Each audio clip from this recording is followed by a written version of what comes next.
Last lecture में हमने शायद डिस्प्लेसमेंट वाला काम किया था, डिस्प्लेसमेंट मेथड, उसी की डिटेल पढ़ी थी ना उस दिन। हाँ जी, लास्ट टॉपिक वही कवर हुआ है शायद पिछले लेक्चर में, कि कैसे कॉन्वेक्स लेंस की अलग अलग तरीके से फोकल लेंथ निकाली थी हमने, है ना।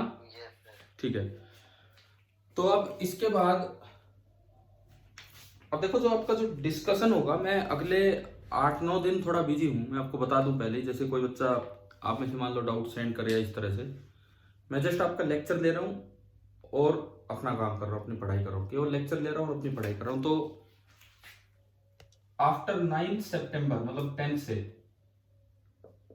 10th ऑफ सितंबर से हम दोबारा डिस्कशन या टेस्ट या ये सब काम स्टार्ट करेंगे। तो तब तक आप मतलब इन 10 दिनों में, आज 31 तारीख तो हो ही गई है, तो इन 10 दिनों में आप बस मेरा ये जो मॉर्निंग लेक्चर होता है 1.5 घंटे का, ये अटेंड कीजिए। एडिशनल होमवर्क ये है कि एचसीवी और एनसीईआरटी का ये जो चैप्टर है, एनसीईआरटी का तो 9th चैप्टर है और एचसीवी का वो ज्योमेट्रिकल ऑप्टिक्स वाला शायद 18th हो कौन सा है, तो ये अपने करते रहे साथ साथ। हम इनका डिस्कशन लेंगे आफ्टर 10th सितंबर, मतलब 10 से या 10 के बाद, इस तरह से। ठीक है, तो अगले कुछ दिन हम केवल अपनी क्लास अटेंड करें और काम अपना करते रहें साथ साथ, और पीछे का रिवीजन करते रहें जो आपके आकाश टेस्ट सीरीज में आगे आना है, उस तरह से। तो आज हम स्टार्ट कर रहे हैं deviation produced by a thin lens.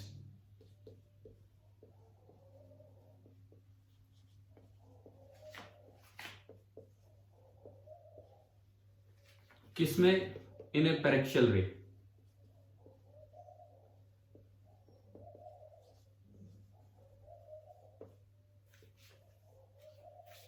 Deviation produced by a thin lens in a paraxial ray. एक कोई पेरेक्शियल रे है, नॉर्मली हम पेरेक्शियल ऑप्टिक्स ही पढ़ रहे होते हैं, तो उसमें कितना डेविएशन प्रोड्यूस होगा, इसका क्या फॉर्मूला होगा। सुनो, दो केसेस में लेता हूं। केस फर्स्ट है कि इंसिडेंट रे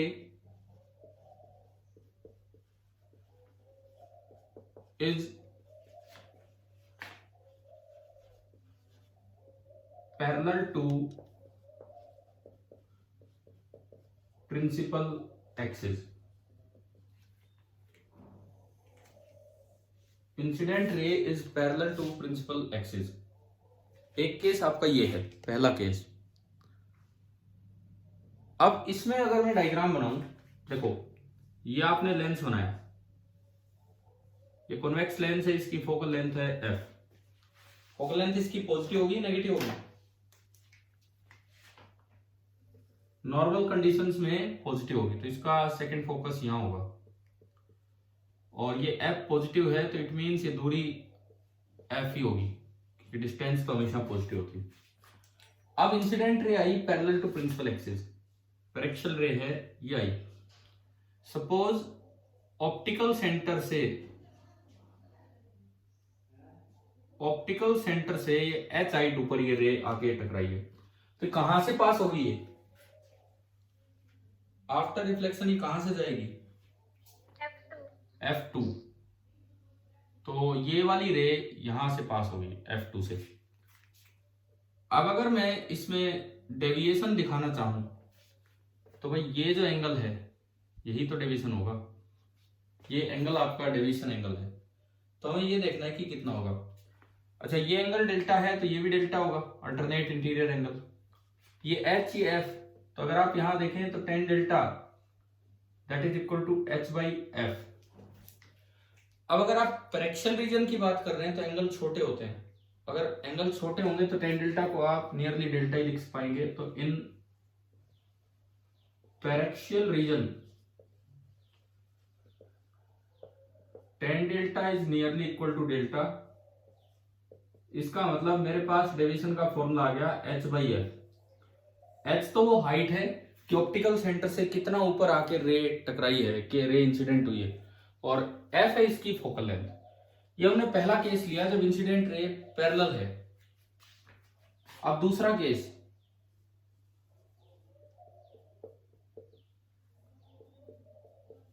इसी में मिटा के मैं ऊपर लिखता हूं क्योंकि नीचे इतनी जगह नहीं है। Incident ray is case number second हम स्टार्ट कर रहे हैं। Incident ray is obliquely inclined.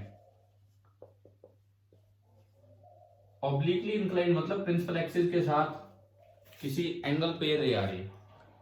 तो अब अगर मैं इसमें डायग्राम बनाना चाहूं तो देखो क्या होगा। पिछली बार तो आपका ये फॉर्मूला आ गया, deviation is equal to H by F. अब इसमें देखते हैं कि इसमें क्या होगा। सपोज ये आपका लेंस है, ये प्रिंसिपल एक्सिस है, फोकल लेंथ इसकी एफ है, यहां ऑब्जेक्ट रखा हुआ है, ऑब्जेक्ट का कोऑर्डिनेट u0, ये सेंटर है। मैं कहता हूं कि रे यहां से गई और ये रे कहीं यहां जाके मिलती है। एक रे सीधी चलेगी ऑप्टिकल सेंटर से और ये एज इट इज चली जाएगी। तो ये आपकी इमेज बन गई, ये बनी इमेज, उसका कोऑर्डिनेट है v0। अब अगर मैं देखूं कोऑर्डिनेट वाइज, v की वैल्यू तो है ci और u की वैल्यू है -co। इट मीन co की वैल्यू -u है, तो ये लेंथ तो होगी -u, पॉजिटिव है ये लेंथ क्योंकि u खुद नेगेटिव है, और ये लेंथ होगी प्लस का v।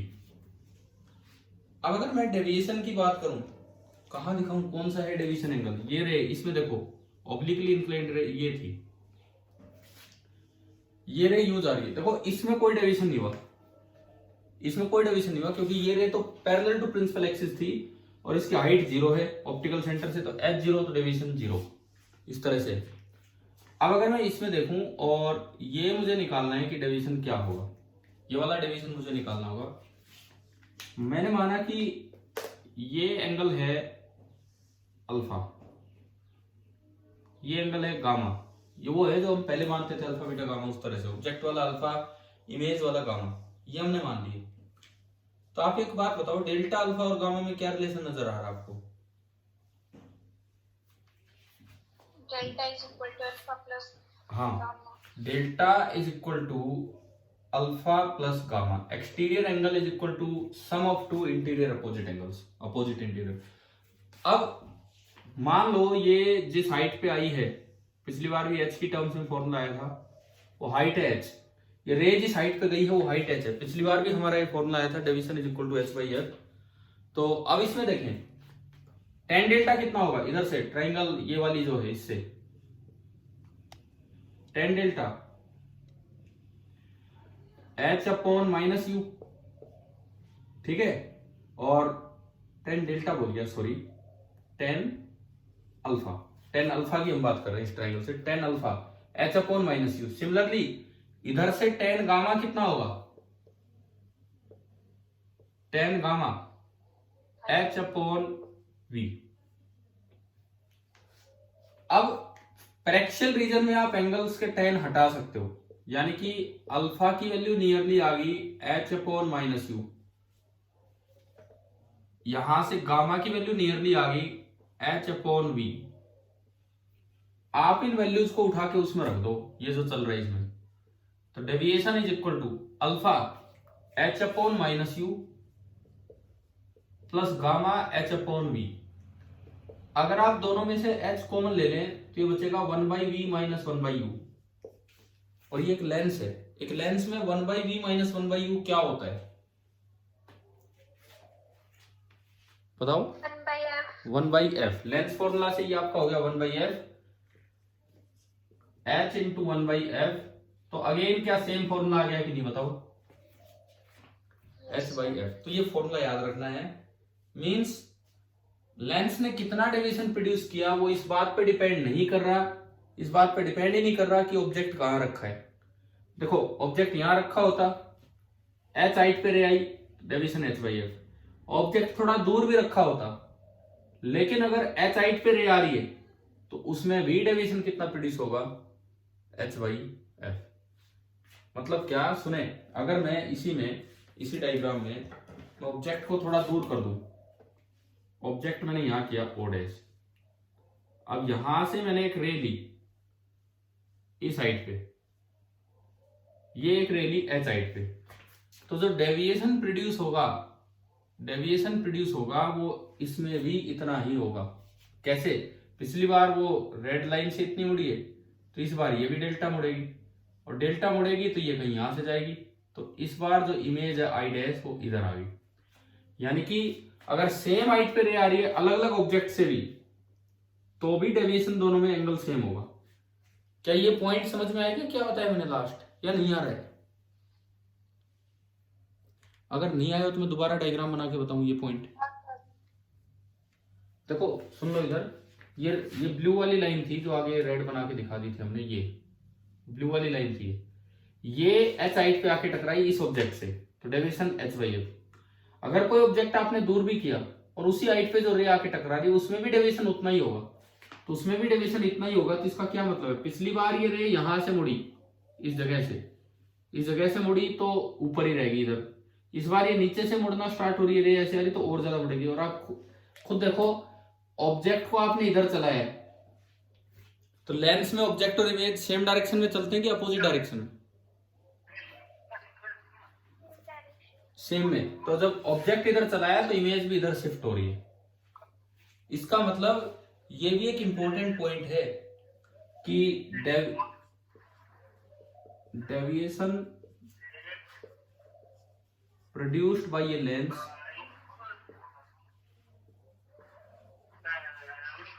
is independent of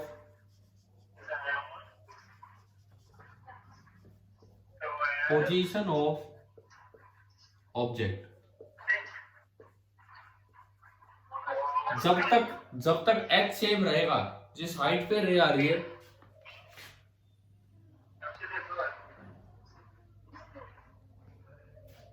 जब तक h सेम रहेगा जिस हाइट पे रे आ रही है, तब तक डेविएशन एंगल बिल्कुल सेम रहेगा।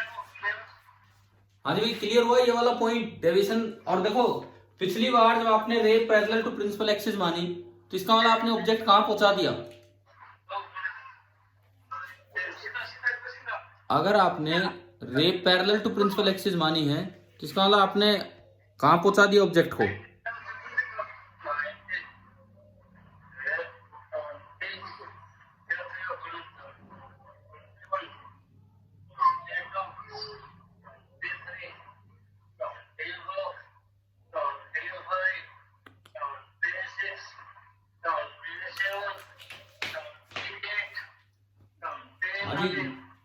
पिछली बार वाला केस अगर हम ले,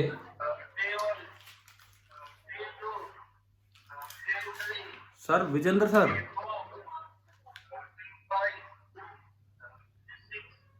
विजेंद्र सर,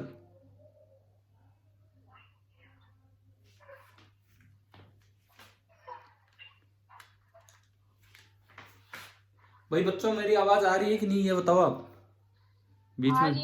ठीक है, तो सुनो, अब सुनो, मैंने ये पूछा कि अगर ऑब्जेक्ट को मैं इंफिनिटी पे ले जाऊं तो आने वाली रे कैसे हो जाएगी? पैरेलल हो जाएगी प्रिंसिपल एक्सिस के। और उस केस में भी आपने निकाला था, केस फर्स्ट में डेविएशन कितना निकल के आ रहा था? h by F. तो ये एक अच्छा खासा सा रिजल्ट है कि ऑब्जेक्ट आप कहीं भी कर दो, अगर रे सेम हाइट पे आके टकराती है तो जो एंगल ऑफ डेविएशन है वो सेम रहेगा। इसीलिए जब आप ऑब्जेक्ट को इधर लाते हो तो डेविएशन उतना ही होने के चक्कर में इमेज भी इस साइड ही चली आएगी। ठीक है, चलें आगे बढ़े डेविएशन से आगे। ठीक है, फॉर्मूला आपको याद हो ही गया है कि क्या फॉर्मूला है क्या नहीं। अब इसमें डेविएशन पढ़ने के बाद एक टर्म डिफाइन होती है, power of a lens. Deviation पढ़ने के बाद एक टर्म डिफाइन होती है, पावर ऑफ ए लेंस, उस पर हम चलते हैं।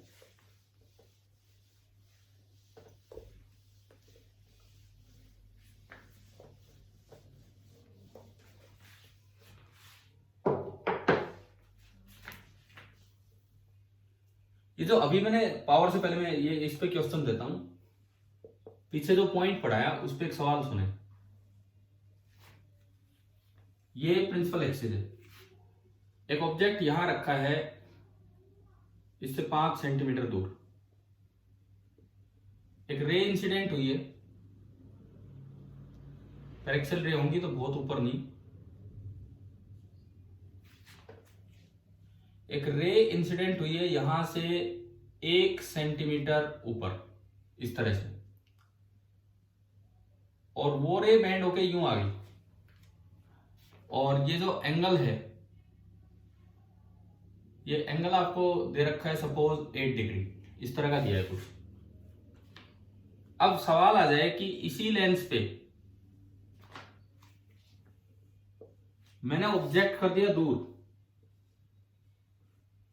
ऑब्जेक्ट कर दिया 10 सेंटीमीटर पे, लेंस वही है, और मैं इससे रे ले रहा हूं जो 1 सेंटीमीटर हाइट पे ही जा रही है, उसी 1 सेंटीमीटर हाइट पे ही जा रही है।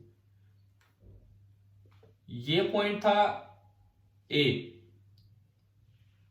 ये पॉइंट यहां है ए।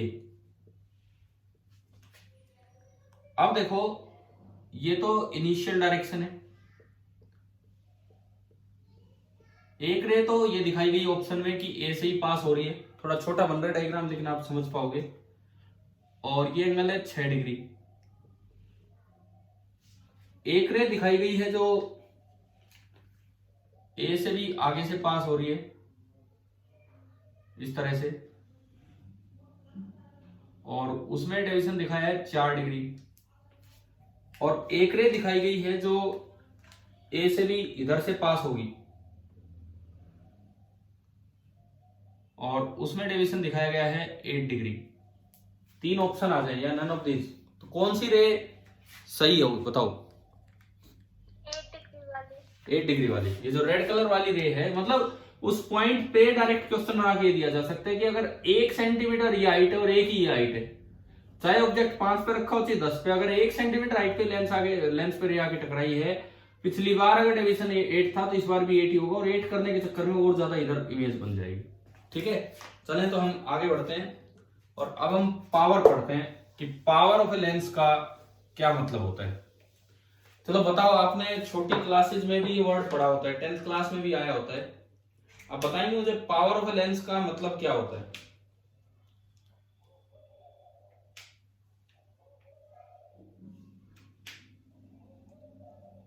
हाँ जी बोलो, पढ़ी तो है नहीं ये term power of a lens?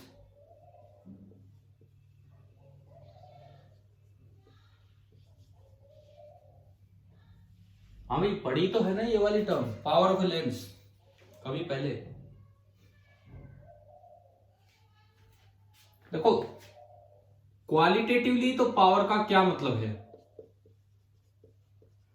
Qualitatively तो एक लेंस कौन ज्यादा पावरफुल होगा, एक कन्वर्जेंट है और एक डाइवर्जेंट है, उनको तो आपस में कंपेयर नहीं किया जाता, या तो दो कन्वर्जेंट लेंस को कंपेयर करो या दो डाइवर्जेंट लेंस को। ये कन्वर्जेंट लेंस है और ये कन्वर्जेंट लेंस है, दो मैंने कन्वर्जेंट लेंस बनाए, दोनों पे मैं रे डाल रहा हूं, एक पर ये डाली और ये इस तरह से गई, एक पर ये डाली और ये इस तरह से गई, मतलब किसने ज्यादा कन्वर्ज करवाया है, ऊपर वाले ने नीचे वाले ने? किसने ज्यादा कन्वर्ज करवाया? ऊपर वाले। नहीं, ऊपर वाले ने तो इतना कन्वर्ज ही नहीं किया, वो तो दूर जाके मिलवा रहा है। ज्यादा बैंड किसने करवा दिया, ज्यादा कन्वर्ज किसने करवाया? नीचे वाले ने। समझ में आ रहा है? ये जो ज्यादा कन्वर्ज करवाया है, कन्वर्जेंस ज्यादा दी है नीचे वाले ने, तो हम कहेंगे कि जो नीचे वाला लेंस है उसकी पावर ज्यादा है। मतलब पहले तो मैं आपको पावर का क्वालिटेटिव मीनिंग बता रहा हूं, पावर का क्वालिटेटिव मीनिंग क्या है, तो इसमें हमें दिखना चाहिए कि ये जो नीचे वाला लेंस है वो ज्यादा पावरफुल है और ऊपर वाला लेंस आपका कम पावरफुल है। अगर मैं यहां पे कंपेयर करूं कन्वर्जिंग लेंसेज में, तो दिस इज मोर पावरफुल। अच्छा, ऐसे ही मैं अगर डाइवर्जिंग लेंस लूं, एक ये वाला लेंस है और एक और ये वाला लेंस है, रे आती है, इसने तो यूं डाइवर्ज किया, रे आती है, इसने यूं डाइवर्ज किया, तो बताओ किसने ज्यादा डाइवर्ज किया है, ऊपर वाले ने नीचे वाले ने? ऊपर वाले ने। नीचे वाले ने। नीचे वाले ने।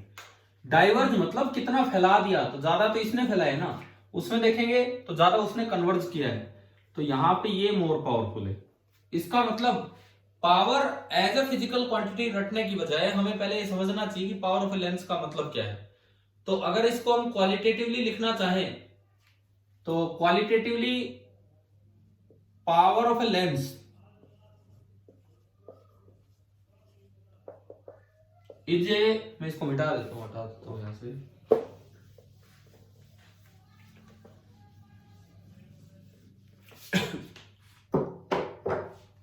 Power of a lens is a measure of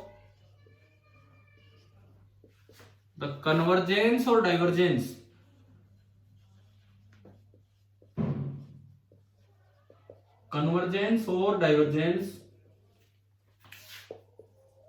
that a lens produces या introduces to a light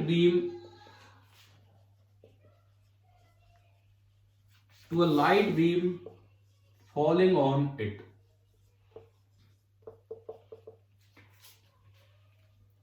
बताओ भाई, क्या ये समझ में आया? क्या लिखा है मैंने? अभी जो पढ़ाया था वही था, ठीक है। अब बात ये आती है कि ये ठीक है भाई, वो तो आपको मैंने तो डायग्राम दिए, वो भी देखना आना चाहिए। किसी सवाल में खाली डायग्राम आ जाए और उससे पूछे कि बताओ किसकी पावर ज्यादा है, तो वो भी आपको देखना आना चाहिए। लेकिन अब बात आती है कि अगर डायग्राम नहीं, वैसे आपको वैल्यू बतानी हो कि इसकी पावर कितनी है, उसकी पावर कितनी है, तो पावर ऑफ ए लेंस की क्वांटिटेटिव डेफिनेशन क्या होती है? P equals to 1 by F। P equals to 1 by F 10th में पढ़ा है ना, ये 10th में पढ़ा होगा, बिल्कुल सही है। पढ़ा है कि नहीं आप लोगों ने? Yes। ठीक है, लेकिन वो एक फॉर्मूला है जो निकल के आता है इसकी डेफिनेशन से। क्वांटिटेटिव डेफिनेशन क्या होगी, अब मैं ये पूछ रहा हूं आपसे।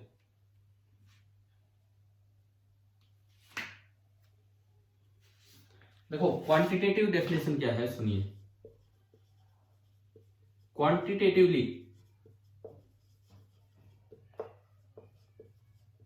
Power of a lens is equal to, मतलब ये कहां से 1 बाई एफ आया होगा, क्या इसकी क्वांटिटेटिव डेफिनेशन है वो हम देख रहे हैं।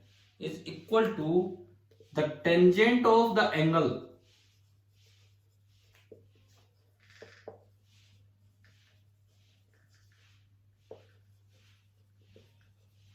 देखो टेंजेंट ऑफ द एंगल का क्या मतलब है? ये वो टेन है, sine theta cos theta tan theta, ये वाला टेंजेंट ऑफ द एंगल जिससे कि उस लेंस ने एक बीम को डाइवर्ज या कन्वर्ज किया होगा, by which tangent of the angle by which the lens converges और डाइवर्जेस, मतलब deviates. Tangent of the angle by which the lens converges और डाइवर्जेस, मतलब उसने कितना डेविएशन किया। A beam of light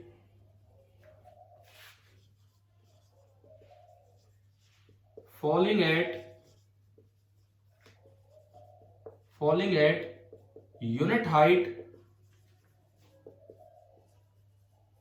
from the optical center, falling at unit height from the optical center। अब ये power of a lens की quantitative definition होती है। क्या मतलब है, इसको मैं ऊपर डायग्राम बना के समझाता हूं।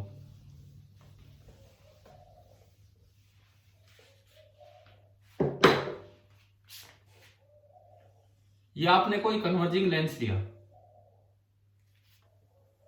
कोई भी कन्वर्जिंग लेंस, इस पे कोई लाइट बीम आती है, लाइट रे आती है, इस पे कोई लाइट रे आती है इस तरह से, और एच हाइट पे आती है। तो हमने अभी पढ़ा था थोड़ी देर पहले कि इसमें डेविएशन एंगल कितना होता है, डेविएशन एंगल कितना होता है, एच बाई एफ पढ़ा था ना ये।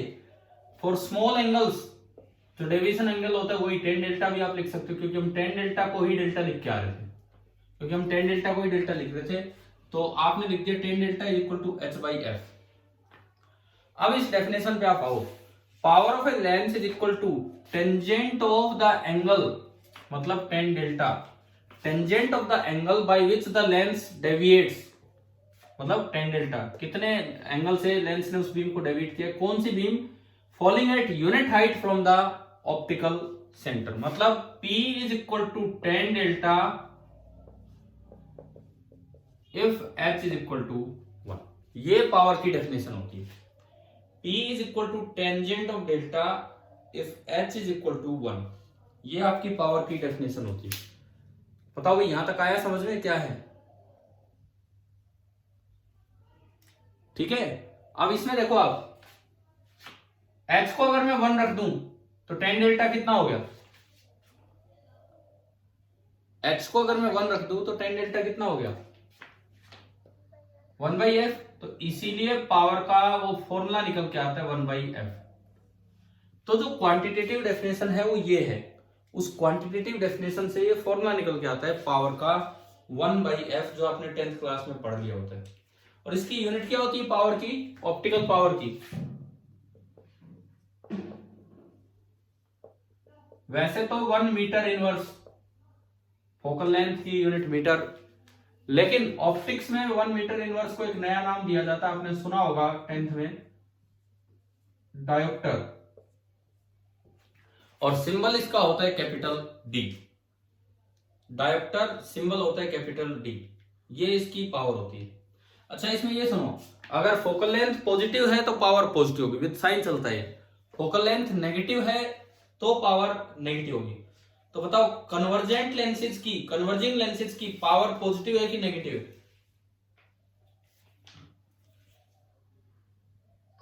पॉजिटिव। और डाइवर्जिंग लेंसेज की नेगेटिव। जैसे कभी यूं सवाल आ जाए, मैं एक छोटा सा एग्जांपल लेता हूं, एक concave lens of glass in air, air में वो बैठा है और ये दिया है कि इसकी जो फोकल लेंथ है, फोकल लेंथ इज 25 सेंटीमीटर, आपको इसकी पावर बतानी है, इसकी पावर बतानी है आपको, ये सवाल आ जाए। माइनस कितना? नहीं यार 1/25 नहीं, अब ढंग से डायरेक्टर में बताओ मुझे। चलो एक चीज आपने सही देखी कि माइनस, क्योंकि कॉनकेव लेंस ग्लास का है और एयर में है तो डाइवर्जिंग ही होगा। इतनी बात ना भी लिखी हो ग्लास एयर तो भी डाइवर्जिंग मानो आप, जब तक नहीं दिया। तो जो फोकल लेंथ होगी दैट इज -25 सेंटीमीटर। सबसे पहले आप उसे मीटर में, सबसे पहले आप उसे मीटर में बदलो, 25/100 मीटर, यानी कि फोकल लेंथ आ रही है -1/4 मीटर, तो यहां से पावर आएगी -4 डायोप्टर। ठीक है, अक्सर ऐसा होता है कि फोकल लेंथ सेंटीमीटर में होती है, तो पावर निकालने के लिए आपको पहले उसे मीटर में कन्वर्ट करना पड़ेगा और तब जाके फिर आप पावर निकालेंगे। बताओ ये दो चीजें आज की क्लास में यहां तक समझ में आई कि एक तो डेविएशन प्रोड्यूस्ड और एक पावर। क्लियर हो गया यहां तक? ठीक है, अब पावर की मैं बात कर रहा था, अगर कभी कंपैरिजन करना हो, जैसे ऐसा आ जाए कि एक -4 डायोप्टर है और एक 2 डायोप्टर है, किसकी पावर ज्यादा है? एक लेंस है उसकी पावर है -4 डायोप्टर और एक की पावर है 2 डायोप्टर, कौन सा लेंस ज्यादा पावरफुल है? -4, क्योंकि माइनस प्लस तो केवल उसकी नेचर बता रहा है कि कन्वर्जिंग है कि डाइवर्जिंग, यानी कि पावर को कंपेयर करना है तो विदाउट साइन करना होगा, ये बात याद रखना। ठीक है, केवल मैग्नीट्यूड कंपेयर होगा माइनस प्लस हटा के, वो उसका नेचर बताता है। ठीक है, दूसरी बात, अगर कोई लेंस डिसअपियर हो रहा है, जैसे मैजिशियन वाला क्वेश्चन किया था, अगर कोई लेंस डिसअपियर हो रहा है तो उसकी पावर कितनी है? किसी मीडियम में कोई लेंस डिसअपियर दिख रहा है, दिख ही नहीं रहा है मतलब, तो उसकी पावर कितनी है?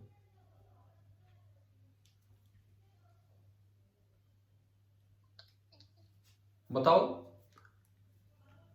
डिसअपियर कब होता था लेंस? जब वो ना तो रेज को डाइवर्ज करे ना कन्वर्ज करे, सीधा निकल जाए।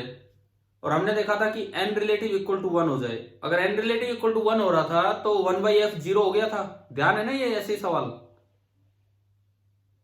जिसमें हमने फोकल लेंथ इनफाइनाइट की थी। तो फोकल लेंथ इनफाइनाइट की थी, तो आप बताओ पावर कितनी होगी ऐसे ऐसे केस में? 0। समझ में आ गया? ये तो है ना, वो वाले मैजिशियन वाले क्वेश्चंस में पावर 0 हो जाएगी। ठीक है। अब अगली एक और चीज, जैसे ऐसे ग्लासेज होते हैं,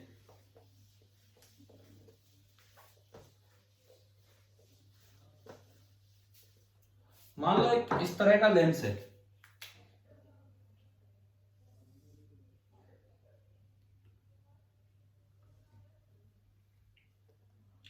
सेम रेडियस ऑफ कर्वेचर, ये कोई ग्लास है,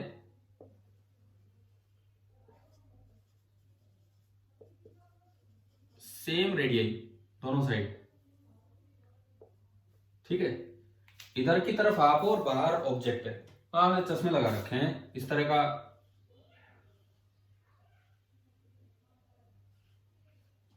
आपने कोई चश्मे लगा रखे हैं इस तरह से, ये आपकी आंख है। खैर चश्मा कुछ ज्यादा ही बड़ा बन गया, कोई वेल्डिंग थोड़ी कर रहे हैं हम। इस तरह का ग्लास है ये। अब बताओ इसकी पावर कितनी है? इस लेंस की, बाहर एयर है अंदर ग्लास है, इस लेंस की पावर कितनी है?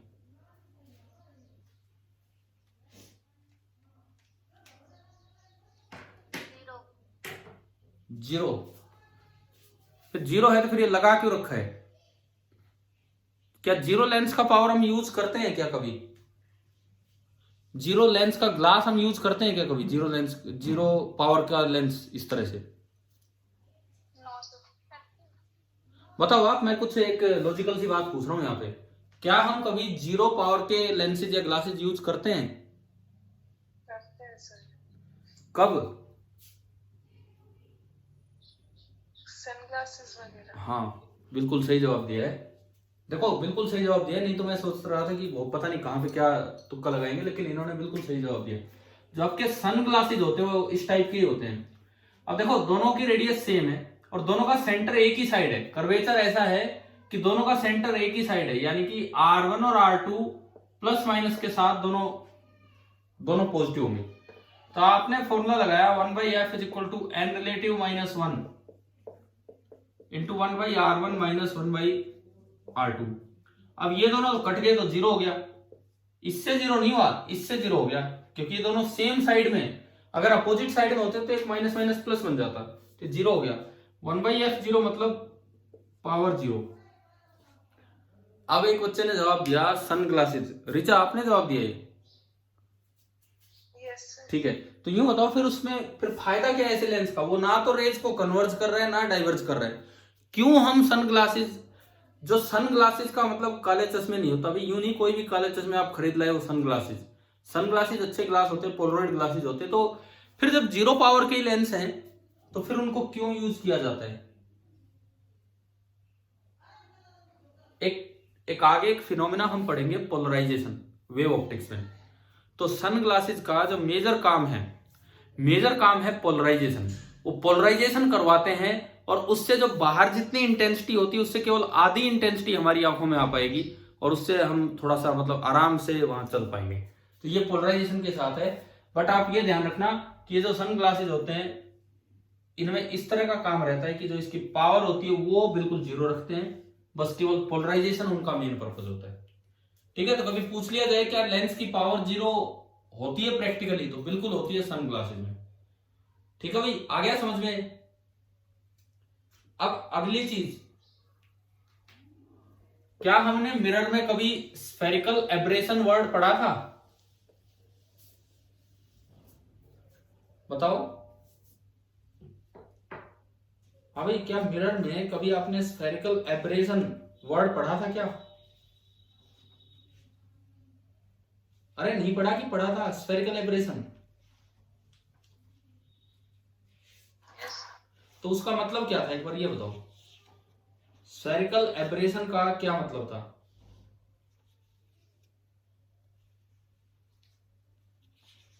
किस कमी को एब्रेशन मतलब डिफेक्ट था। किस कमी को हमने नाम दिया था स्फेरिकल एब्रेशन? बोलिए।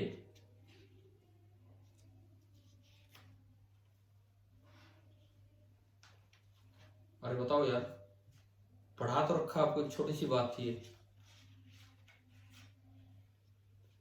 किस कमी को हमने नाम दिया था स्फेरिकल एब्रेशन? हमने ये पढ़ा था कि जो पेरेक्शियल रेज होती हैं वो जाके फोकस पे सारी मिल जाती हैं, लेकिन जो मार्जिनल रे होती हैं वो जरूरी नहीं है कि जगह जाके मिले। पैरेलल टू प्रिंसिपल एक्सिस वाली मार्जिनल रे, उसमें ऐसा सवाल भी करवाया होगा कि 60 डिग्री पे जाके भी मिल रही थी। उसमें ऐसे क्वेश्चन भी किए थे, पोल से भी पास हो रही थी, पोल से पास होने वाली भी करवाया था ना ये। ठीक है, तो ये जो कमी थी बड़े मिरर्स में, जो कमी थी, इसको नाम दिया गया था स्फेरिकल मिरर। उसको दूर करने का तरीका था या तो रे पेरेक्सिल रखो, या लेंस मिरर का अपर्चर छोटा रखो, या फिर वो पैराबोलिक शेप का लीजिए, उससे वो एक जगह हो रही थी। ये सब था। तो ऐसा ही एक वर्ड यहां पे होता है क्रोमेटिक। क्रोमेटिक मतलब colour separation, chromatic aberration. Chromatic aberration का मतलब होता है कलर सेपरेशन, कि जब व्हाइट लाइट मतलब पूरा विबग्योर जब किसी लेंस में आता है तो अलग अलग जगह पे वो जाके फोकस हो जाता है। देखिए, जैसे मान लो ये कोई लेंस है, ये एक व्हाइट लाइट आती है, ये एक व्हाइट लाइट आती है, तो हमने पढ़ा कि भाई फोकस पे जाके मिलनी चाहिए, परंतु अलग अलग जगह पे अलग अलग फोकस होता है। सवाल आ जाए, बताओ रेड कलर और ब्लू कलर के फोकस को कंपेयर कीजिए आप, कौन पास होगा और कौन दूर होगा, या कलर पे डिपेंड ही नहीं करेगी फोकल लेंथ? ये जवाब, ये सवाल है भाई। फोकल लेंथ का फॉर्मूला है 1/f n lens upon n surrounding -1 into 1/r1 -1/r2। एक एक करके चेक करते हैं कि क्या फोकल लेंथ कलर पे डिपेंड करेगी या नहीं। सबसे पहली बात, R1 और R2 क्या ये कलर पे डिपेंड करते हैं कि नहीं करते हैं, या ये केवल लेंस की कर्वेचर पे डिपेंड कर रहे हैं? हाँ जी, R1 R2 की वैल्यू कलर पे डिपेंड करेगी, आने वाली लाइट के कलर पे, या केवल लेंस के कर्वेचर पे डिपेंड करेगी? बताओ, बोलो कुछ। केवल कर्वेचर, तो ये तो इंडिपेंडेंट ऑफ कलर है, तो इससे तो कोई दिक्कत ही नहीं है। एन सराउंडिंग, वो तो बाहर एयर है तो उसके अकॉर्डिंग होगा। एन लेंस, क्या ये ग्लास के मटेरियल पे डिपेंड करेगी या आने वाली लाइट के कलर पे डिपेंड करेगी? ग्लास। नहीं, अब यहां थोड़ा करेक्शन कीजिए। ये जो एन होता है रिफ्रैक्टिव इंडेक्स, ये ग्लास पे भी डिपेंड कर रहा होता है, साथ ही साथ कलर पे भी डिपेंड कर रहा होता है, आने वाली लाइट की वेवलेंथ पे भी डिपेंड करता है। और आप ये बात याद रखिए, आगे हम प्रिज्म वाले में पढ़ाएंगे आपको, अभी नहीं ये चीज, लेकिन वहां पे कोची फॉर्मूला नाम से फॉर्मूला आएगा। लेकिन यहाँ पे एक चीज याद रखिए कि रिफ्रैक्टिव इंडेक्स ऑफ लेंस इस पे तो डिपेंड करता ही करता है, आने वाली लाइट की वेवलेंथ पे भी डिपेंड करता है। कैसे? More the value of lambda, incident light की वेवलेंथ जितनी ज्यादा होती है, less is the n lens. More the value of lambda, less is the value of n lens. तो अब आप ये देखो, हम अपना ईएम स्पेक्ट्रम पढ़ के आए होते हैं, इधर फ्रीक्वेंसी बढ़ती है, इधर वेवलेंथ, जिस तरह मैंने आपको याद करवाया था। वॉयलेट किधर है और रेड किधर है? यहां वॉयलेट होगा कि यहां रेड होगा? वॉयलेट। तो ये आपका विबग्योर पैटर्न होता है, ठीक है, ये पैटर्न है। तो लैम्डा ज्यादा किसके लिए? रेड और ब्लू में? रेड के लिए। रेड के लिए लैम्डा ज्यादा है। अब मोर the value of lambda, less is the value of refractive index of lens. इसका मतलब देखो, लैम्डा आर ज्यादा है लैम्डा ब्लू से, तो इसका मतलब refractive index of lens for red colour कम होगा, refractive index of lens for blue colour. अब देखो, एन लेंस जितना कम होगा 1/f उतना ही कम होगा। एन लेंस जितना कम होगा 1/f उतना ही कम होगा। तो 1/f for red colour is less than 1/f for blue color, or you can say focus या focal length for red is greater than focal length for blue, यानी कि रेड का focus दूर होगा और ब्लू का फोकस पास होगा। तो अगर मैं इसमें दिखाऊं तो कलर सेपरेट हो जाएंगे, रेड कलर तो दूर जाके मिलेगा। ये तो रेड का फोकस है, और जो ब्लू कलर है उसका फोकस यही आ जाएगा, ये ब्लू का फोकस है, और इस पूरे पे ये विबग्योर पैटर्न बन जाएगा यहाँ पे इस तरह से, ये कलर सेपरेट हो जाएंगे।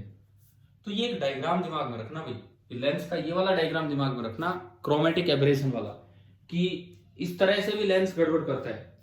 कोई व्हाइट लाइट आ रही है, वो उसकी यूं ब्लर्ड इमेज बना देगा, एक जगह फोकस नहीं करवा पाएगा, अलग अलग जगह फोकस करेगा। अब एक बार लेंस को देख के बताओ, लेंस ज्यादा पावरफुल किसके लिए, रेड के लिए, ब्लू के लिए?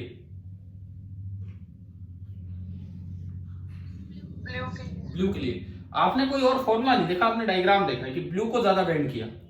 फॉर्मूले से भी देखोगे तो 1/f होता है पावर, तो 1/f किसका ज्यादा है? 1/f यहां इस स्टेप में, यानी कि power for red is less than power for blue. फॉर्मूले से भी आ रहा है और डायग्राम से भी आ रहा है। ये बताओ भाई, ये वाला पॉइंट आया समझ में? ये भी एक इंपॉर्टेंट पॉइंट था वैसे, क्योंकि अक्सर कई बार बच्चे इस चीज को इग्नोर कर जाते हैं कि इन चीजों पे भी डिपेंड कर जाता है ये, लेंस की फोकल लेंथ, लेंस का रिफ्रैक्टिव इंडेक्स, ये सारी की सारी बातें। ठीक है, अब ये जैसे कभी कभार जैसे बोर्ड एग्जाम में सवाल आ जाता है कि draw a graph showing the variation of power of a lens with the wavelength of light incident। Question आया, draw a graph, draw an approximate graph, exact तो हम नहीं बनाएंगे, बस जो मेन बात दिखा दे यहाँ पे, draw an approximate graph showing the variation of power of a lens, showing the variation of power of a lens with the wavelength of incident light।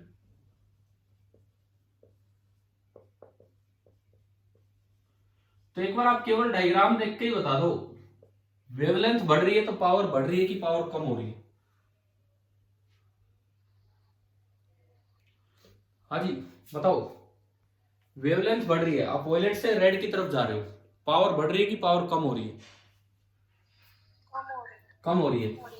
तो इसका मतलब ये जो ग्राफ है, अब देखो अप्रोक्सीमेट ग्राफ ही मानते हैं, जो खाली उन्होंने लिखा हो ग्राफ, तो वो मेनली आपसे ये पूछना चाह रहे हैं कि जैसे जैसे लैम्डा बढ़ाओगे, अब कोई लीनियर रिलेशन तो है नहीं कि डायरेक्टली प्रोपोर्शनल हो, स्ट्रेट लाइन हो इस तरह का, तो ये आप एक इस तरह का कर्व बना के आ जाएंगे भाई ये कम हो रहा है, कि लैम्डा बढ़ेगा तो पावर की वैल्यू कम होती चलेगी। चलो, कलर के साथ वेरिएशन आ गया समझ में लेंस के मामले में? ठीक है, लेंसेज में कई तरह के डिफेक्ट्स होते हैं, यहां हमने एक डिफेक्ट ये पढ़ा है, क्रोमेटिक एब्रेशन। चलिए आगे बढ़ते हैं। इसके बाद अब हम लेंसेज का कॉम्बिनेशन स्टार्ट करते हैं।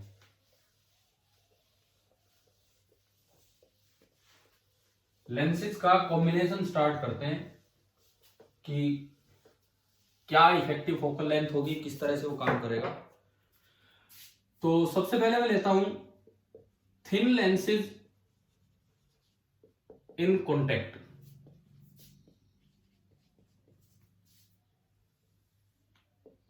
हम शुरुआत यहां से कर रहे हैं, थिन लेंसेज इन कॉन्टेक्ट।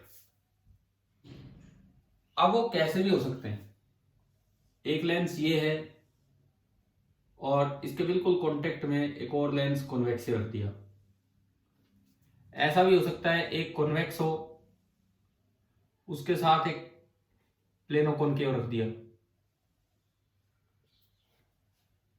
कैसे भी आप बना सकते हो, मतलब अलग अलग कॉम्बिनेशन, दो कॉनकेव भी रख सकते हो, एक कॉनकेव एक कॉन्वेक्स भी रख सकते हो, मतलब इवन जैसे एक तो ले लिया आपने कॉनकेव और उसके साथ रख दिया एक कॉन्वेक्स। दुनिया भर के आप कॉम्बिनेशंस बना सकते हो, लेकिन कॉन्टेक्ट में है वो, पास पास है वो। तो ऐसे केसेज में देखो, दो मिरर अगर आप आमने सामने रखोगे ना यूं आगे पीछे, तो पीछे वाले मिरर तो किसी काम का ही नहीं। दो मिरर अगर आप कॉन्टेक्ट में रखते हो तो पीछे वाला मिरर किसी काम का ही नहीं, क्योंकि रे तो यहीं से रिफ्लेक्ट होगी, आगे वाले उस पर तो गई नहीं, तो ये टॉपिक वहां नहीं बनता है, मिरर में ये टॉपिक नहीं बनता है। लेकिन लेंसेज में ये टॉपिक यहाँ पे बन रहा है आपका कि कॉम्बिनेशन ऑफ लेंसेज। अब ये भी मुझे जहां तक लगता है 10th क्लास में पढ़ा दिया जाता है, कोई बात नहीं, हम तो पढ़ेंगे, दोबारा से पढ़ेंगे, रिपीट करेंगे इसको क्या है क्या नहीं। आप बताओ, फिर भी मैं पूछ लूं आपसे कि अगर एक की फोकल लेंथ f1 है, दूसरे की फोकल लेंथ f2 है, तो इक्विवेलेंट फोकल लेंथ का क्या फॉर्मूला होता है?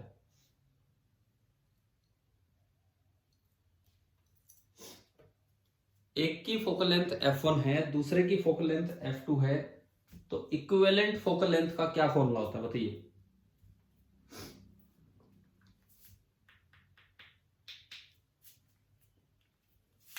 मैं लिखूं तो शायद याद आए आपको, 1/f equivalent is equal to 1/f1 plus 1/f2 with sign रखना होगा, एक कॉनकेव एक कॉन्वेक्स पे एक पॉजिटिव एक नेगेटिव, विथ साइन रखना है।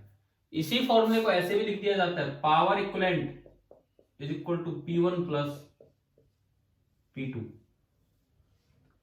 मैग्निफिकेशन का फॉर्मूला ये बनता है, M equivalent is equal to M1 into M2। अभी करते हैं स्टार्ट, अभी लेके आते हैं। क्या ये फॉर्मूले पढ़े थे क्या 10th क्लास में, याद आ रहे हो तो? चलो कोई नहीं, ये बताओ, जो ऑप्टिशियंस होते हैं, जो आंखें चेक करते हैं आपकी, तो कभी देखा है वो उसमें एक फ्रेम होता है जिसमें लेंस डाल दिया जाता है, कभी वो निकाल लिया दूसरा डाल दिया, कभी दो भी एक साथ डाल दिया, देखा है क्या ये? है ना? तो वो लोग पावर की टर्म्स में बात करते हैं कि फोकल लेंथ की टर्म्स में बात करते हैं?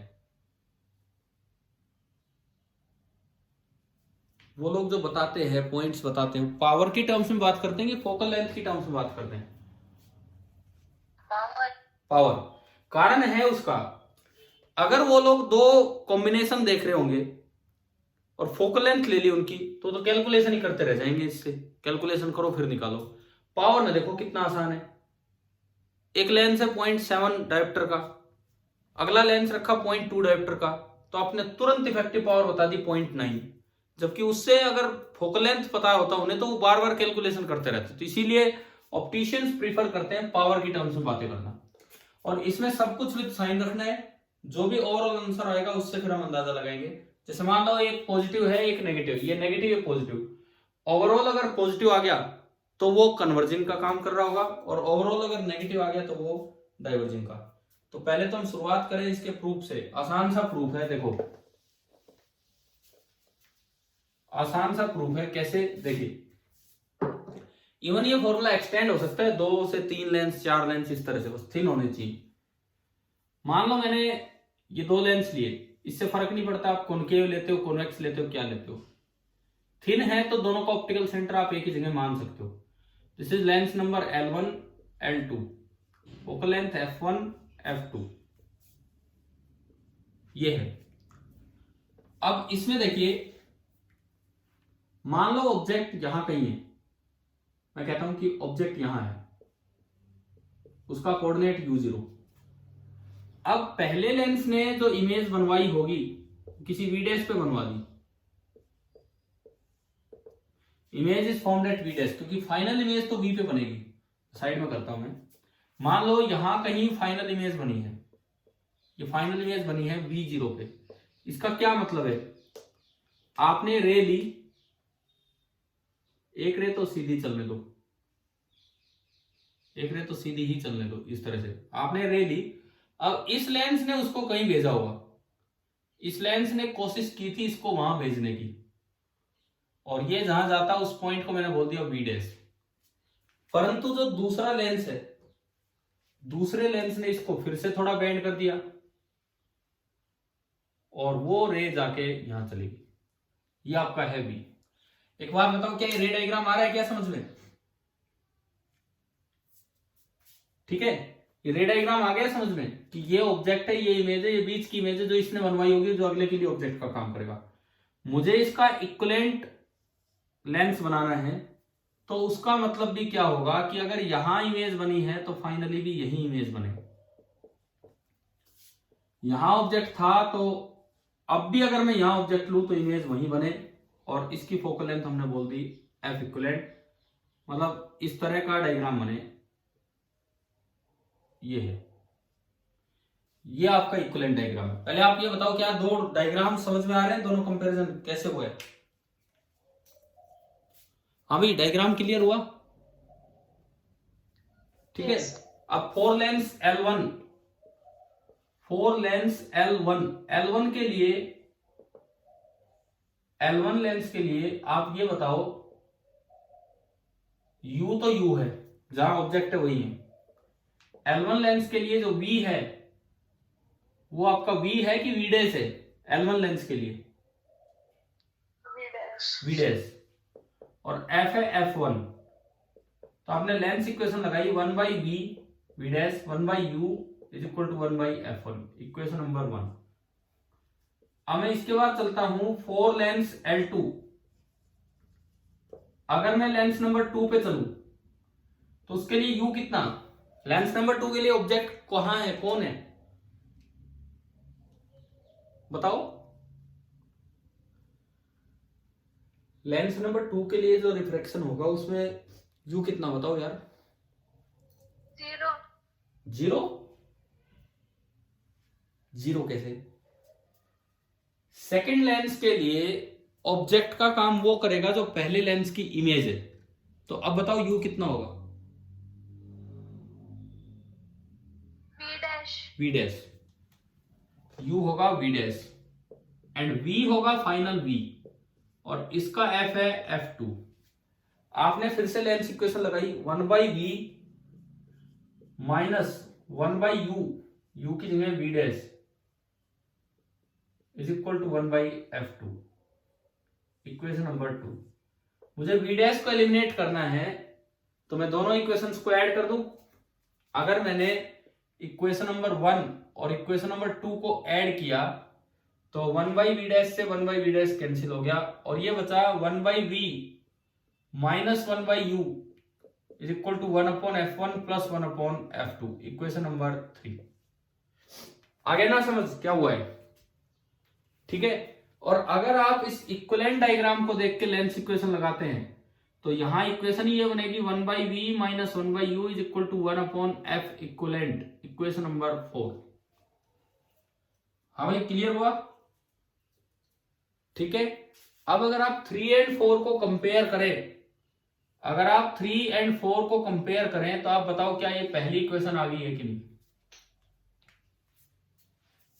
यानी कि जब भी कभी 2-3 लेंसेज कॉन्टेक्ट में हो, 3 लेंस, तो आप इक्विवेलेंट फोकल लेंथ ऐसे निकाल सकते हो और उनको रिप्लेस कर सकते हो एक लेंस से। ठीक है, आगे बात समझ में? क्या इससे ये फॉर्मूला आ रहा है डायरेक्ट? हाँ भाई बोलो, इससे ये समझ में आ रहा है नीचे वाला फॉर्मूला? 1 बाई एफ को पावर लिख दिया तो ये आ गया। ये कैसे आया ये वाला? M इक्विवेलेंट बराबर M1 इंटू M2। देखो, पहले लेंस के लिए आपने M1 लिखा, पहले लेंस के लिए मैं लिखता हूं M1। लेंस में मैग्निफिकेशन V बाई यू होता है कि minus V by you? V by you. तो आप M1 बताओ, V by you, V dash by you, V dash by you. फिर मैंने यहां M2 लिखा, V by you, V by you करोगे तो V बाई V डैश, और फिर मैंने यहां M इक्विवेलेंट लिखा and that is V by you. ठीक है। अगर मैं M1 और M2 का प्रोडक्ट कर दूं, अगर मैं M1 और M2 का प्रोडक्ट कर दूं तो क्या V डैश से V डैश कैंसिल हो गया? ठीक है, V डैश से V डैश कैंसिल हो गया और M1 इंटू M2 बचेगा V बाई यू, और वैसे V बाई यू था M इक्विवेलेंट, तो मतलब मैग्निफिकेशन का फॉर्मूला ये आ गया कि M equivalent is equal to M1 into M2। बताइए, समझ आ गए ये 3 फॉर्मूले कॉम्बिनेशन के? Yes. ठीक है। जैसे मान लो एक क्वेश्चन आ जाए, क्योंकि इनका नेचर अलग अलग हो सकता है, कॉनकेव कॉन्वेक्स सबको कंबाइन किया जा सकता है, करवाया जा सकता है। प्रूफ तो आपको आई गई है समझ में। एक ये लेंस है और ये इसके कांटेक्ट में एक प्लेनो कॉनकेव लेंस है, एक कॉन्वेक्स लेंस है और इसके कांटेक्ट में एक प्लेनो कॉनकेव लेंस है। इस तरह से 2 लेंस दिए हैं, इनकी फोकल लेंथ भी आपको दे दी। ये पहला है 10 सेंटीमीटर और दूसरा है -20 सेंटीमीटर। ये है इनकी फोकल लेंथ। एक ऑब्जेक्ट रखा है 15 सेंटीमीटर दूर, अब वो दोनों से ही 15 होगा, थिन लेंस है ये है। इसकी कुछ आप हाइट भी मान सकते हैं। मान लो इसकी हाइट है 2 सेंटीमीटर। अब पहला सवाल, whether this combination is acting as a converging lens और डाइवर्जिंग लेंस। पहले इस बात का जवाब दीजिए कि कॉम्बिनेशन कन्वर्जिंग की तरह काम करेगा कि डाइवर्जिंग की तरह, इस बात का जवाब दीजिए आप।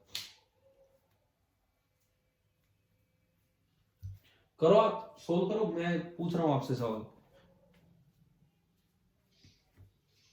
सर ये फोकल लेंथ क्या लिखी है इनकी? क्या? ये फोकल लेंथ क्या लिखी है, दिखाई नहीं दे रही। अच्छा, 10 सेंटीमीटर एंड -20 सेंटीमीटर। पहले वाले की है 10 सेंटीमीटर, दूसरे वाले की है -20 सेंटीमीटर। ऑब्जेक्ट की जो दूरी है that is 15 centimetre and object का जो साइज है दैट इज 2 सेंटीमीटर। तो अब आपको पहला सवाल ये बताना है, whether this combination is acting as converging और diverging lens.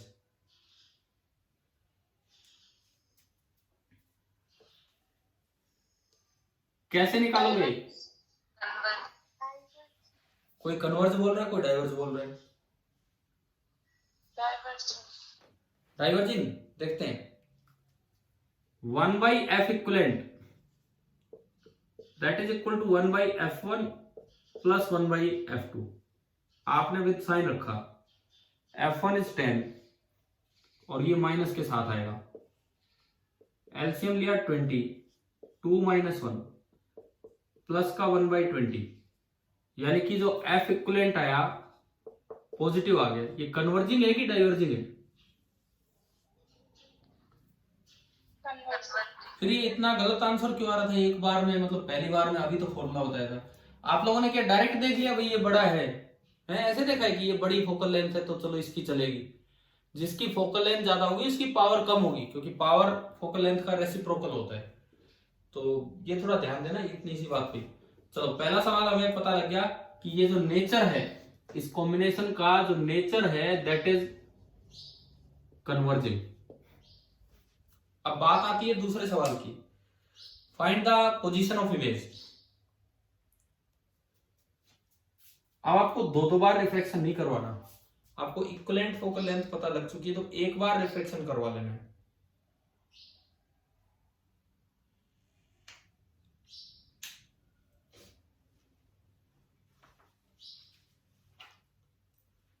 Find the position of image.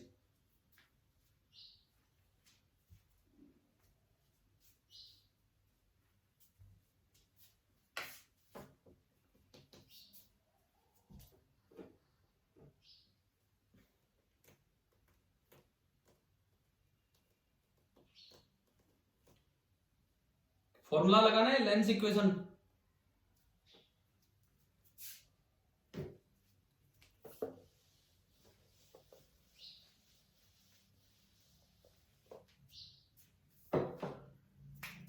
One by V -60, ठीक है।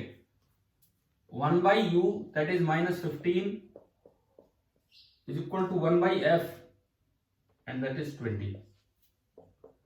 तो ये माइनस माइनस प्लस हो गया, लेकिन उधर जाके माइनस होगा।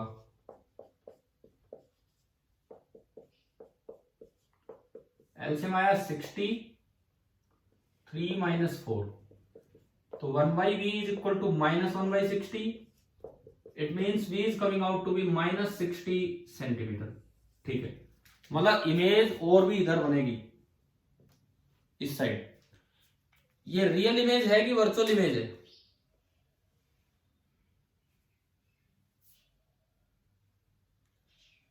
बताओ भाई, ये रियल इमेज होगी कि वर्चुअल इमेज होगी? वर्चुअल। इरेक्ट होगी कि इन्वर्टेड होगी? इन्वर्टेड कैसे हो जाएगी? रियल ऑब्जेक्ट की वर्चुअल इमेज, ये मैंने याद करवा रखा आपको। सेम नेचर होता है तो इन्वर्टेड होती है, और अपोजिट नेचर होता है तो इरेक्ट होगी, थी वो रिफ्लेक्शन हो चाहे रिफ्लेक्शन हो, बताया था ना शायद एक बार। Yes sir. ठीक है, तो ये इमेज इरेक्ट होगी, एनलार्ज होगी कि स्मॉल साइज होगी, बड़ी होगी छोटी होगी?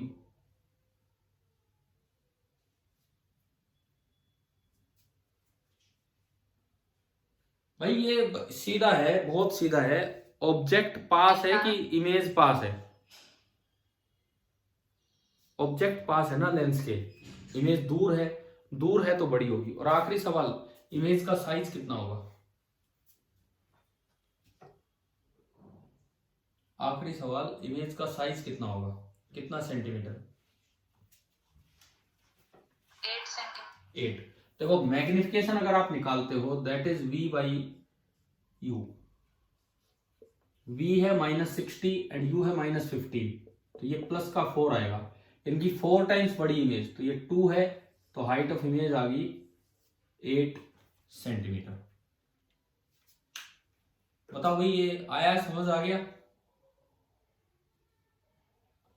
ठीक है, combination of thin lenses in contact शायद आपको क्लियर हो गया होगा।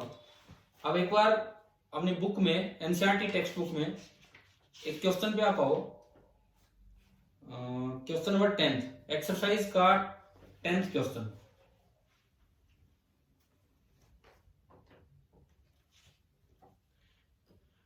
एक्सरसाइजेज चैप्टर 9 का क्वेश्चन नंबर 10th।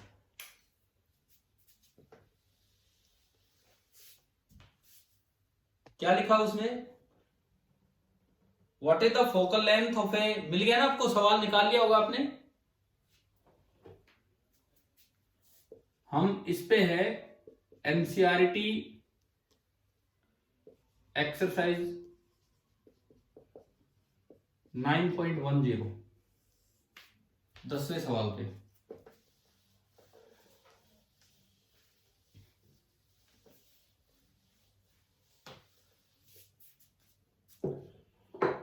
ये लिखता है what is the focal length of a convex lens of focal length 30 centimetre in contact with concave lens of focal length 20 centimetre. अब इसने देखो ये बोला है कि कॉन्वेक्स लेंस है और उसके कॉन्टेक्ट में कॉन्केव लेंस है, तो कॉन्वेक्स लेंस की तो जो फोकल लेंथ है वो आपको दे रखी है सवाल में 30 सेंटीमीटर, तो जो F1 होगा, F1 दैट इज 30 सेंटीमीटर। और जो कॉन्केव लेंस है उसकी फोकल लेंथ आपको दी है कितनी, 20, तो F2 बताओ आप, मैं 20 लिखूं कि -20 लिखूं? -20। हाँ ये ध्यान रखना, अपने आप ये माइनस लगाना होगा। आपसे पूछा है कि इस कॉम्बिनेशन की फोकल लेंथ क्या होगी, बस यही पूछा है। और इज द सिस्टम कन्वर्जिंग और डाइवर्जिंग ना, उस खाली ये पूछा कि कन्वर्जिंग, तो अभी किया था ये सवाल 1/F equivalent is equal to 1/F1 plus 1/F2, तो 1/F equivalent is equal to LCM आया 60, 2 - 3 -1/60, तो फोकल लेंथ आ गई -60 सेंटीमीटर। तो ये कन्वर्जिंग है कि डाइवर्जिंग है? Diverging. Diverging, it is behaving as a diverging lens. क्या ये इस बात पे डिपेंड करेगा कि पहले कॉन्केव लेंस रखा है कि पहले कॉन्वेक्स लेंस रखा है? बिल्कुल नहीं करेगा, ये मैंने आपको कई बार उस समय में बताया था। एक लेंस की साइड्स पलटने से कभी उसकी फोकल लेंथ चेंज नहीं होती, तो कभी उसका नेचर चेंज नहीं होगा। ठीक है, समझ गए हो? ये कॉम्बिनेशन अगर डाइवर्जिंग है तो डाइवर्जिंग ही रहेगा। अब आप इस पे बेस्ड जो क्वेश्चन है उस पे आओ, क्वेश्चन नंबर 21। ठीक है, आपने ये तो कर दिया। अब आप आइए क्वेश्चन नंबर 21 पे। यहां के बाद हम आते हैं 9.21। एक बार पढ़ के देखो, क्या ये 10th पे ही कुछ चेंज कर रहा है क्या? वही वाला सवाल है ना आपकी बुक में?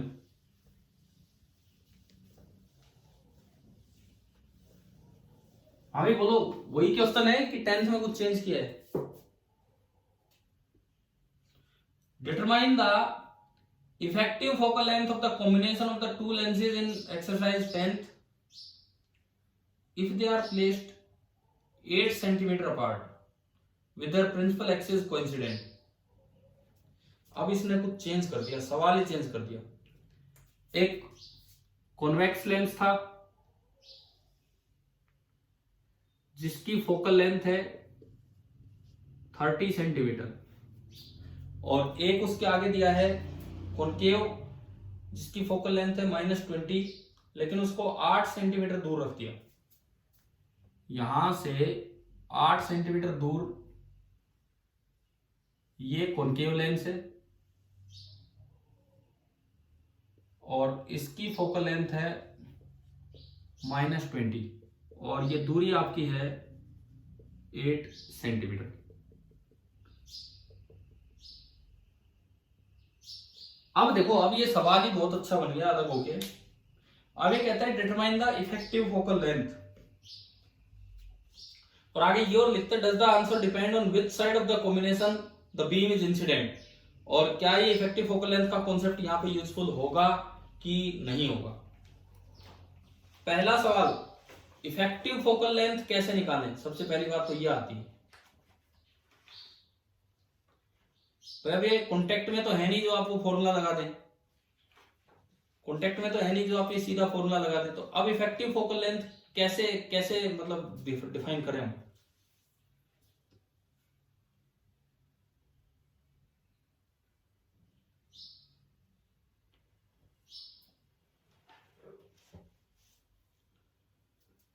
देखो, बड़ा अच्छा सवाल है, इसमें कई कॉन्सेप्ट्स क्लियर हो रहे होंगे आपके।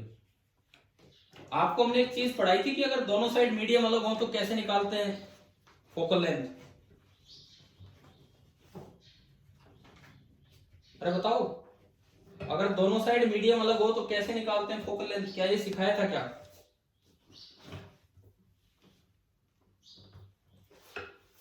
बोलो भाई, तभी तो सवाल आगे बढ़ेगा।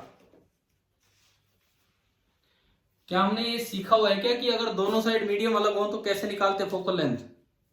अब कुछ और आ गया तो वही चीज पे आप जाओ। फोकल लेंथ का मतलब होता है position of second focus. Focal length means position of second focus. तो आप बताएं कैसे निकालते थे position of second focus. Second focus की डेफिनेशन क्या थी।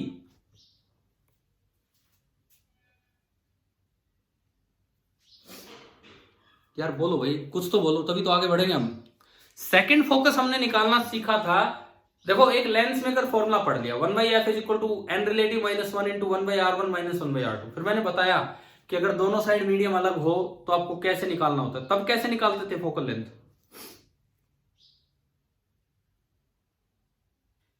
आपको ध्यान है कि हम ऑब्जेक्ट लेते थे इंफिनिटी पे, वहां से रे लेके आते थे, फिर जहां फाइनल इमेज बनेगी वो आपका सेकंड फोकस है। याद है कि नहीं बताओ। अरे बोलो, ये पॉइंट याद है कि नहीं, किस तरह से निकाले थे उस समय फोकल लेंथ। तो यहां भी कॉन्टेक्ट में नहीं है। अगर कॉन्टेक्ट में होते तो मैं लगा देता 1/f बराबर 1/f1 + 1/f2। तो अब आपको क्या करना होगा, जो एग्जैक्ट तरीका उस तरीके से आप चलिए। कैसे। सबसे पहले आप ऑब्जेक्ट को मानिए इंफिनिटी पे। सबसे पहले आपने ऑब्जेक्ट माना है एट इंफिनिटी, वहां से रे लें। इंफिनिटी से जब आप रेज लेंगे तो यहां आते आते, इंफिनिटी से जब आप रेज लेंगे तो यहां आते आते जो रे है वो बिल्कुल पैरेलल हो जाएगी। पैरेलल रे कहां जाके मिलेंगी। पैरेलल रे कहां जाके मिलेंगी इस लेंस के द्वारा। Second focus. इसका सेकंड फोकस कितनी दूर है भाई। इसकी फोकल लेंथ ये है। अब जवाब देते रहो, अगर आप चुप ही हो जाते एक जवाब देंगे 30 सेंटीमीटर, यानी कि यहां कहीं, यहां कहीं ये तो 8 है 30 पे, यानी कि ये रेज कुछ इस तरह जानी थी। ये रेज कुछ इस तरह जानी थी कि ये वहां जाके मिल जाती। अभी तो जा नहीं पाएंगे, अभी तो बीच में एक और लेंस आ गया, तो ये यूं हो गया। अब दूसरे लेंस से, पहले लेंस से तो रिफ्रैक्शन सीधा हो गया, दूसरे लेंस से रिफ्रैक्शन कैसे करवाए। फॉर सेकंड लेंस,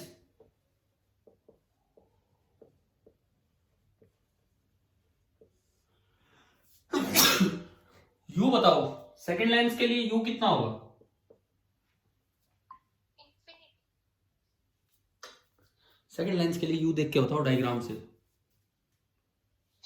-22 माइनस क्यों? +20 +22 आगे है ना, 22 सेंटीमीटर आगे ऑब्जेक्ट है। ये वो वीडीएस जो था वो पिछली बार क्या था, एक का जो वीडीएस था अगले के लिए यू का काम कर गया था, लेकिन इस बार इसकी थिकनेस है, थिकनेस नहीं है मतलब गैप है, तो आपको इसको हटाना होगा। एक दिन हमने थिकनेस वाले क्वेश्चन किए होंगे ना, एक दिन करवाया था आपको, वहां थिकनेस को अलग से कंसीडर करना पड़ता है या गैप को अलग से कंसीडर करना पड़ेगा। तो सेकंड लेंस के लिए यू आपका हुआ 22 सेंटीमीटर। सेकंड लेंस के लिए एफ है -20। अब v निकालो भाई यहां से, सेकंड लेंस जहां भी बेस बनाएगा 1/v minus 1/u is equal to 1/f। 1/v, v कितना निकालना है, -1/u 22 इज इक्वल टू -1/20। इसको उधर ले गए, 1/v is equal to 1/22 minus 1/20। तो 1/v is equal to, LCM कितना आ रहा है 22 और 20 का, मैं प्रोडक्ट ही कर देता हूं 22 इंटू 20, एलसीएम और जीसीएम 20 माइनस 22, ये आ गया। तो 1/v is equal to -2 upon 22 into 20। 1/v is equal to -2 से 2 गया 220। तो अल्टीमेटली जो v निकल के आया वो निकल के आया -220 सेंटीमीटर। बताओ कि कहां है ये, कहां है -220 सेंटीमीटर इस लेंस से? इससे इधर होगा या आगे होगा? भाई इस लेंस से -220 तो पहले ही हो जाएगा, यानी कि ये रेज ना फैल गई, ये रेज थोड़ा सा यूं फैल गई, ये रेज इसने डाइवर्ज करवा दी। और ये किस तरह से डाइवर्ज हो रही है कि जब आप इनको पीछे बढ़ा के मिलाएं तो दूसरे लेंस से ये कितना पहले जाके मिली है, 220 सेंटीमीटर पहले।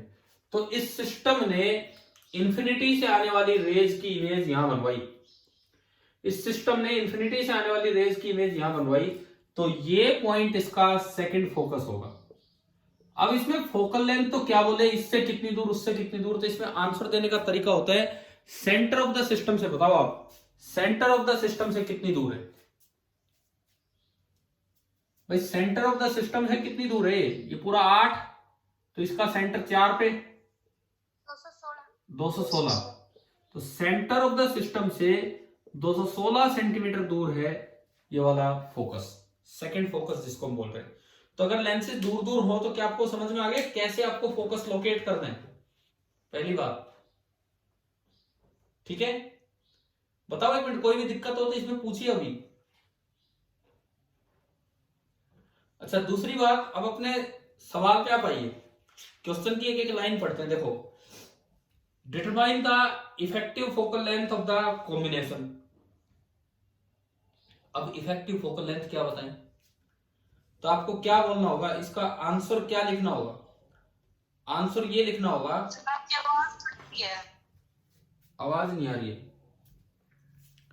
कोई 5 मिनट बचे हैं, बस 5 मिनट, जस्ट एक बार समझ लो, खुद समझ में आ रहा है तो। ये जो सवाल है इसका सेकंड फोकस यहां है, इसका सेकंड फोकस यहां है। अब मैं ये पूरा क्वेश्चन 21 में ए और बी दोनों पार्ट हैं और कई बातें हैं इसमें क्वेश्चन नंबर 21 में, तो अगले लेक्चर के लिए ये कंटिन्यू किया जाएगा। दूसरी बात, आपका ये होमवर्क है, अगले लेक्चर तक आप इस सवाल का एक एक जवाब दे चुके होंगे। इसमें जो जो बातें पूछी गई हैं, जो जो भी बातें पूछी गई है वो आप बताएंगे। इफेक्टिव फोकस वो हमने यहां देख लिया। अब इसमें एक और चीज थी कि क्या डिपेंड करेगा कि पहले लेंस कॉन्वेक्स लगाया है कि पहले कॉनकेव लगाया है, इस बात पे फोकस की पोजीशन। बताओ, क्या इस बात पे फोकस की पोजीशन डिपेंड करेगी कि पहले कौन सा लेंस लगाया गया है?